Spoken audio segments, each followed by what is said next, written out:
You're 17. You just got your first paycheck. In America, you're staring at $596 a month for car insurance. Another $200 for your parents' health plan copay, gas, phone bill, and you're making $12 an hour at Chipotle. In Norway, you just banked 175 Norwegian kroner an hour.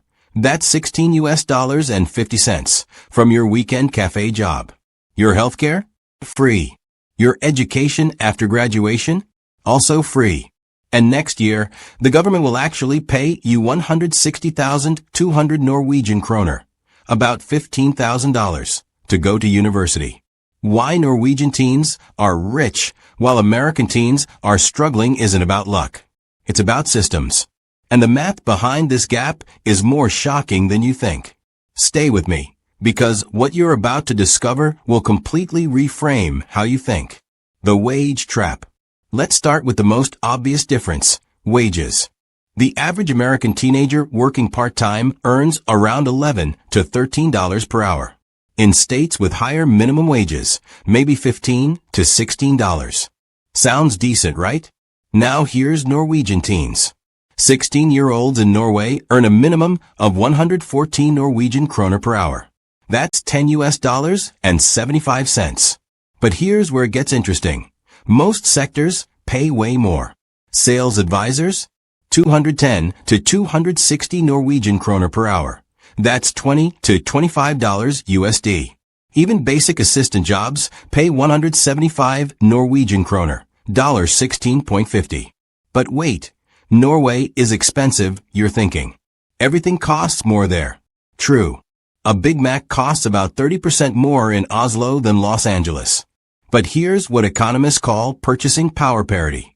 And it's where American teens get crushed. Because while Norwegian teens earn more per hour, they pay zero for healthcare. Zero for university. And when they hit 19, they qualify for government education grants that American kids can only dream about. American teens? You're not just working for spending money. You're working to survive costs that shouldn't even exist yet. But the wage gap is just the surface. There's a hidden system in Norway that makes their teenagers financially bulletproof. And we're going to break it down in exactly 90 seconds. The invisible costs. Let's talk about what economists call forced expenditures, costs you can't avoid. American teenager, age 17. You need a car to get to work because public transit is terrible. Car insurance? $3,770 per year on average, $319 a month. That's just for the privilege of driving. Your parents add you to their health insurance. That's another $100 to $200 per month in premium increases. You get sick? That $3,300 deductible isn't paying itself. College application fees? $45 to $90 per school. SAT prep? $400 plus. College tours? Gas money, hotel rooms. And we haven't even started talking about student loans yet. Now here's a Norwegian teen at 17. Healthcare, covered universally. Doctor visits, specialists, prescriptions, essentially free. They pay tiny copays that max out at a few $100s annually. Transportation. In Oslo, a monthly student transit pass is heavily subsidized, around $35 to $50. Most cities have bike infrastructure that actually works. College prep doesn't exist like in America. No SAT industrial complex. No application fees that cost a month's wages. The average American teen is spending $400 to $600 per month on expenses that Norwegian teens pay maybe $50 to $100 for. This isn't just a cost difference. This is a systems design difference. And the biggest systemic difference? The one thing that separates broke American teen from comfortable Norwegian teen? We're revealing that in the next chapter. The education fortune. Here's where the Norwegian system goes from better to mind-blowing. In America, the moment you graduate high school, you're staring at a financial cliff. Want to go to college? The average student borrows $31,000 over 4 years. Interest rates? 6.53% for undergrads as of the 2024 to 2025 academic year. And in 2026, new federal limits kicked in, but they don't make it cheaper. They just cap how deep you can go into debt. You're 22, diploma in hand, and you owe the price of a luxury car before you've even started your career. Norwegian teens? Here's what happens when they turn 19 and enroll in university. They apply to Lånekassen, Norway's state educational loan fund. And this is not like American student loans. Lånekassen gives them 160,200 Norwegian kroner per year. That's about 15,000 US dollars. For 11 months of support. But here's the twist. 40% of that loan converts to a grant, free money, when you pass your exams. Let me repeat that. Norwegian students get paid to study. They receive a loan, but nearly half of it disappears if they graduate successfully. American students? You don't get grants unless you're low income or exceptional. Everyone else? You're paying full freight plus interest that starts accruing immediately on unsubsidized loans. And tuition at Norwegian public universities? $0 for Norwegians and EU citizens, completely free. Even international students paid nothing until very recently, and many programs still waive fees. So a Norwegian student graduates with maybe $9,600 in actual debt after conversions. An American? $31,000 minimum, often $50,000 plus with living expenses. That's a $40,000 head start in life. But even this isn't the most unfair part. There's one thing Norwegian teens get that changes everything about their relationship with money. And it's something American teens will never experience under the current system. The healthcare shield. Let's destroy a myth right now.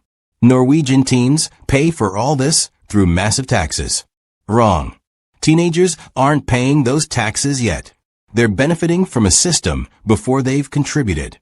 In Norway, healthcare is a right, not a bill. You're 16? You see a doctor? Free. Mental health counseling? Free. Break your arm skateboarding? Free.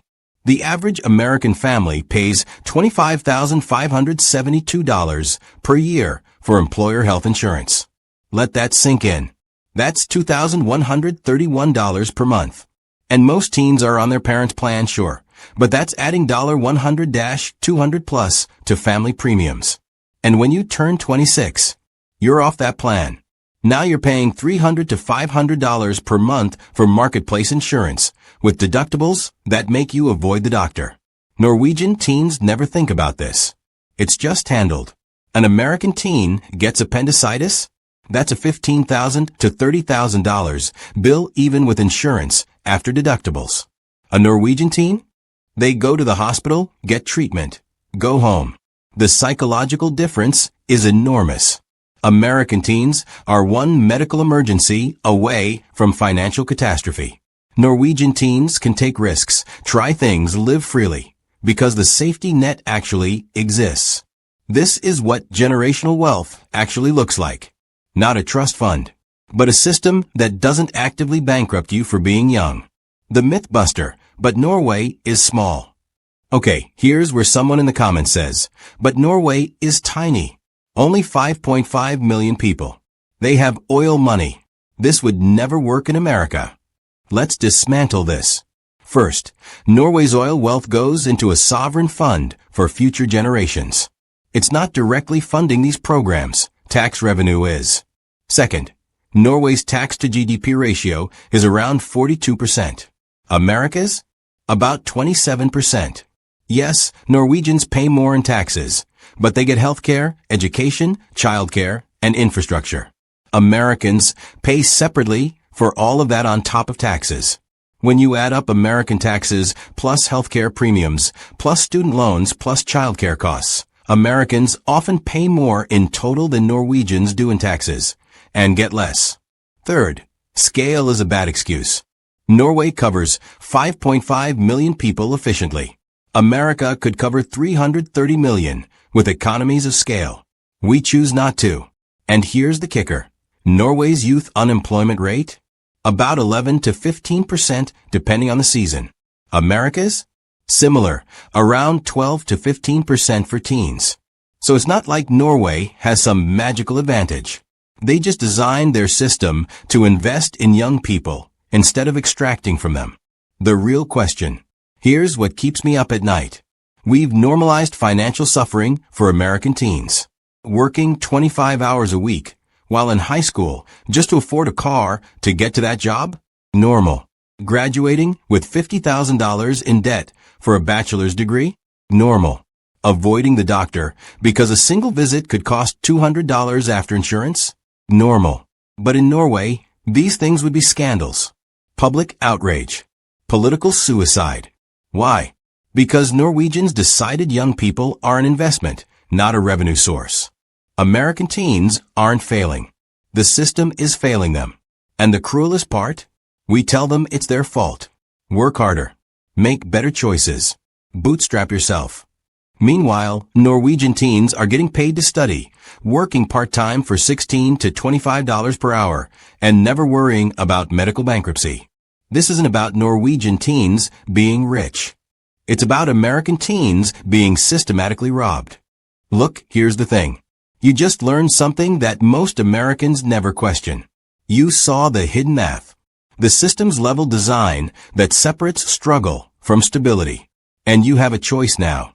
You can close this video and go back to accepting that this is just how it is. Or you can join us.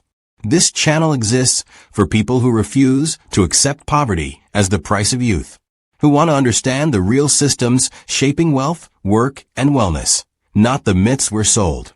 If that's you, hit subscribe. Because every week, we're pulling back the curtain on these comparisons. Norway versus USA. Denmark versus USA. The Nordic model versus the American dream. And here's what's coming next.